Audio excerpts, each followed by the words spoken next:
Hey everyone, welcome back to another episode of Reading Rainbows. Again, we're reading Inkheart by Cornelia Funke, and let's get into it. Today is Chapter 3, Going South.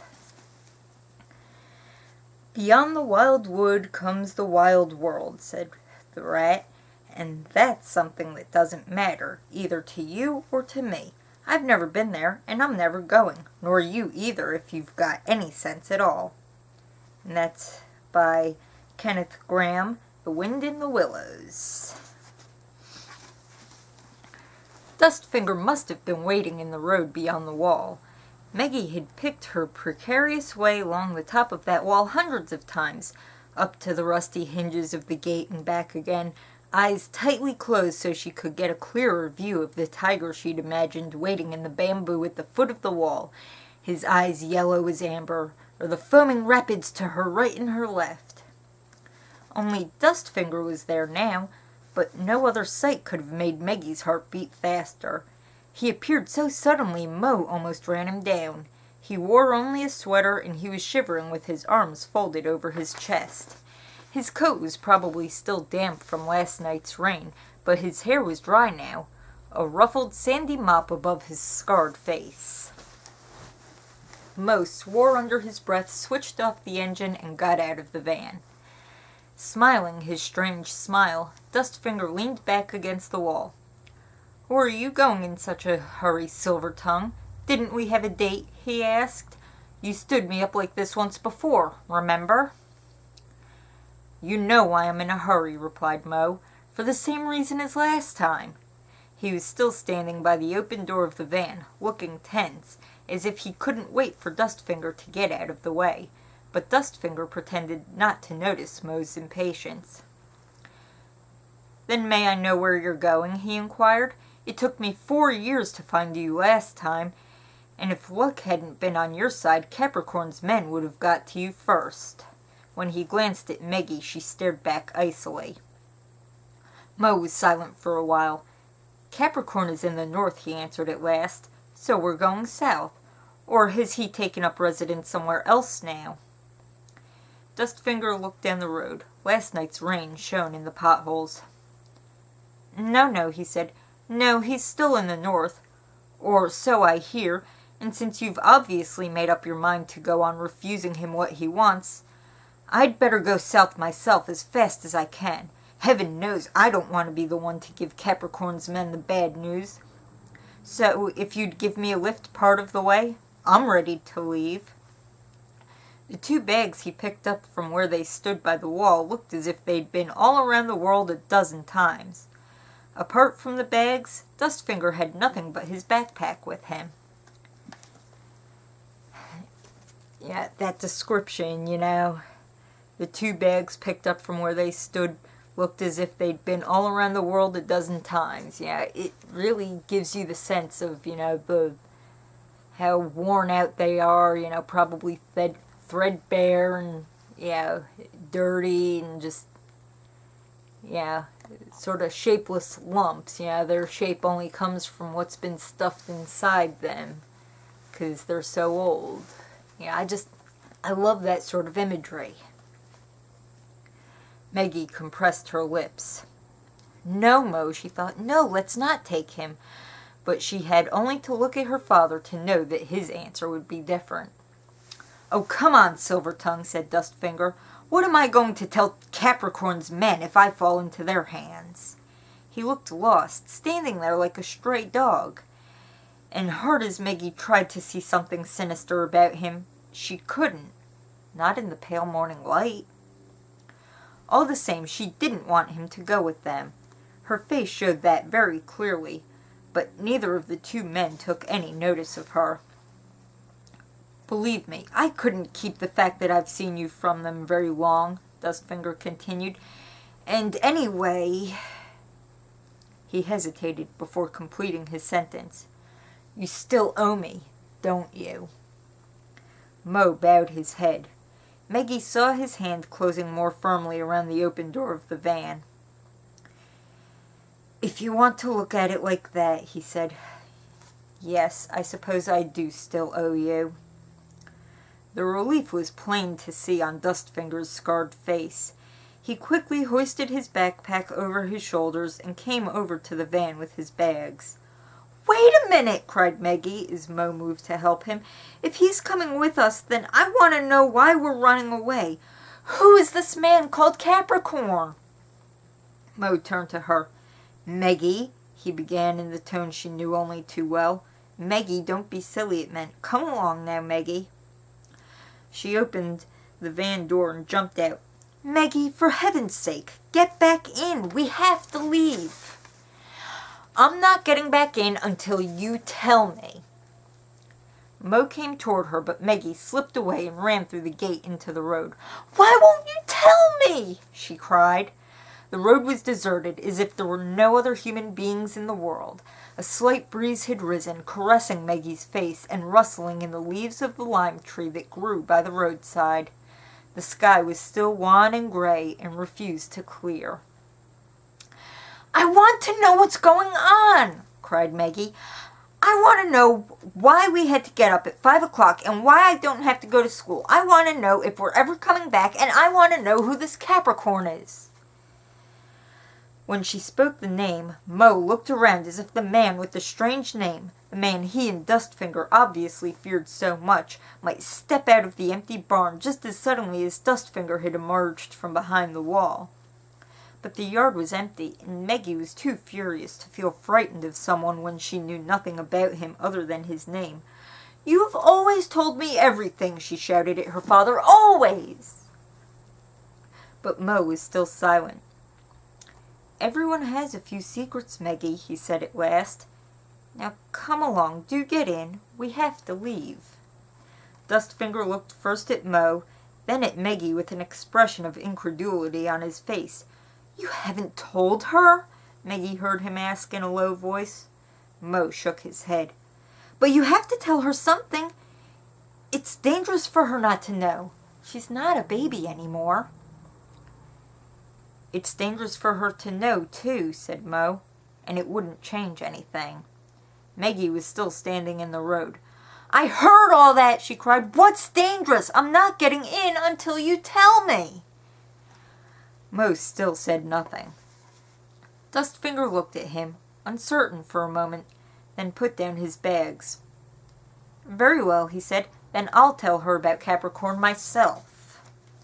He came slowly toward Meggie, who involuntarily stepped back. "You met him once," said Dustfinger. "It's a long time ago.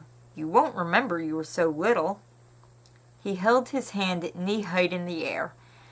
"How can I explain what he's like? If you were to see a cat eating a young bird, I expect you'd cry, wouldn't you? Or try to help the bird?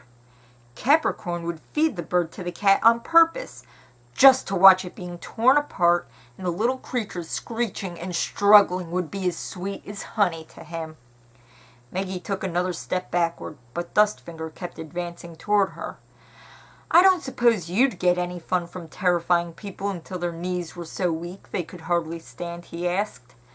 "Nothing gives Capricorn more pleasure, and I don't suppose you think you can just help yourself to anything you want, never mind what or where. Capricorn does. Unfortunately, your father has something Capricorn has his heart set on." Meggie glanced at Mo, but he just stood there looking at her. "Capricorn can't bind books like your father," Dustfinger went on. "In fact, he's not much good at anything except terrifying people. But he's a master of that art. It's his whole life. I doubt if he himself has any idea what it's like to be so paralyzed by fear that you feel small and insignificant, but he knows just how to arouse that fear and spread it in people's homes and their beds, in their heads and in their hearts. His men spread fear abroad like the Black Death.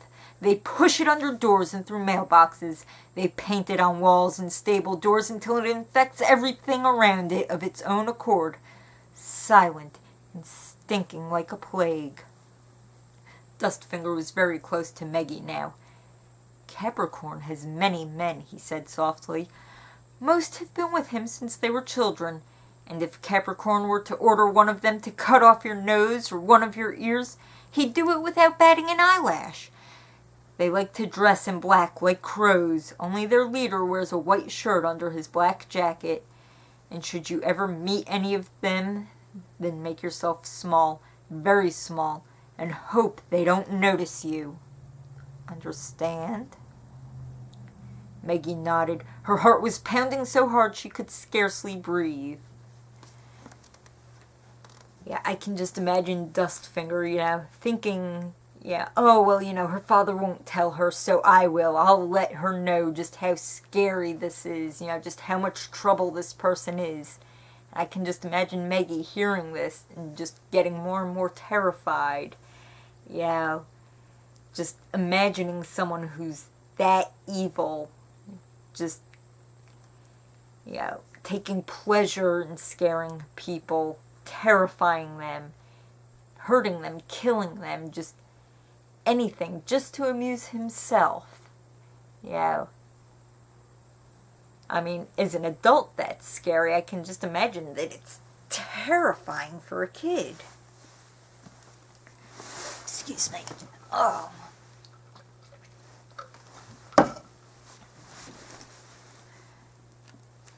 "I can see why your father has never told you about Capricorn," said Dustfinger, looking at Mo. "If I had children, I'd rather tell them about nice people, too." "I know the world's not just full of nice people." Maggie couldn't keep her voice from shaking with anger and more than a touch of fear. "Oh, yes? How do you know that?" There it was again, that mysterious smile, sad and supercilious at the same time. Have you ever had anything to do with a real villain?" "I've read about them." Dustfinger laughed aloud. "Yes, of course that almost comes to the same thing," he said. His mockery hurt like stinging nettles. He bent down to Maggie and looked her in the face. "All the same, I hope reading about them is as close as you ever get," he said quietly. Mo was stowing Dustfinger's bags in the back of the van. "I hope there's nothing in there that might come flying around our heads," he said as Dustfinger got in the back seat behind Maggie. "With your trade, I wouldn't be surprised." Before Maggie could ask what trade that was, Dustfinger opened his backpack and carefully lifted out an animal. It was blinking sleepily. "Since we obviously have quite a long journey ahead of us," he told Mo, "I'd like to introduce someone to your daughter." The creature was almost the size of a rabbit, but much thinner, with a bushy tail now draped over Dustfinger's chest like a fur collar. It dug its slender claws into his sleeve while inspecting Maggie with its gleaming, beady black eyes, and when it yawned it bared teeth as sharp as needles. "This is Gwyn," said Dustfinger. "You can tickle him behind the ear if you like. He's very sleepy at the moment, so he won't bite." "Does he usually?" asked Maggie. "Yes," said Mo, getting back behind the wheel. "If I were you, I'd keep my fingers away from that little brute." But Maggie couldn't keep her hands off any animal, however sharp its teeth. "He's a marten or something like that, right?" she asked. "Something of that nature." Dustfinger put his hand in his pants pocket and gave Gwyn a piece of dry bread. Maggie stroked his little head as he chewed, and her fingertips found something hard under the silky fur. Tiny horns growing behind his ears. Surprised, she took her hand away. "Do martens have horns?" Dustfinger winked at her and let Gwyn climb back into the backpack. "This one does," he says. Bewildered, Maggie watched him fasten the straps. She felt as if she were still touching Gwyn's little horns. "Mo, did you know that martens have horns?" she asked. "Oh, Dustfinger stuck them on that sharp-toothed little devil of his. For his performances." "What kind of performances?" Maggie looked inquiringly, first at Mo, then at Dustfinger, but Mo just started the engine, and Dustfinger, who seemed to have come far, judging by his bags, took off his boots and stretched out on Moe's bed in the van with a deep sigh. "Don't give me away, Silvertongue," he said before he closed his eyes. "I have my own secrets, you know, and for those I need darkness." They must have driven 50 kilometers, and Maggie was still trying to figure out what he could possibly have meant. "Mo," she asked when Dustfinger began snoring behind them, "what does this Capricorn want from you?" She lowered her voice before she spoke the name, as if that might remove some of the menace from it. "A book," replied Mo, without taking his eyes off the road. "A book? Then why not give it to him?" "I can't. I'll explain soon, but not now, all right?" Maggie looked out of the van window. The world they were passing outside already looked unfamiliar. Unfamiliar houses, unfamiliar roads, unfamiliar fields. Even the trees and the sky looked unfamiliar. But Maggie was used to that. She had never really felt at home anywhere. Mo was her home. Mo and her books, and perhaps the camper van that carried them from one place to the next. Yeah, that's an exciting life, but also a sad life, you know, not really having any one place to call home. Yeah, I mean, I'm sure that she's happy enough to have, you know, her father and her books and the trusty camper van, you know, to keep her company and make her feel safe, but at the same time, you know, not having a proper place, a proper bed, you know, proper friends, you know, moving around all the time, always journeying. Yeah, that can get lonely sometimes. "This aunt we're going to see," she said as they drove through an endless tunnel. "Does she have any children?" "No," said Mo, "and I'm afraid she doesn't particularly like children either. But, as I said, I'm sure you'll get along well with her." Maggie sighed. She could remember several aunts, and she hadn't gotten along particularly well with any of them. They were driving through mountains now. The slopes on both sides of the road rose ever more steeply, and there came a point where the houses looked not just unfamiliar, but really different. Maggie tried to pass the time by counting tunnels, but when the ninth swallowed them up and the darkness went on, she fell asleep. She dreamed of martins in black jackets and a book in brown paper cover. And there's a picture at the bottom of this page of the martin with horns, Gwyn. And that's the end of chapter 3. I thank you for joining me, and I hope you're enjoying the book as much as I am. And I hope you'll join me next time for chapter 4. Have a great day.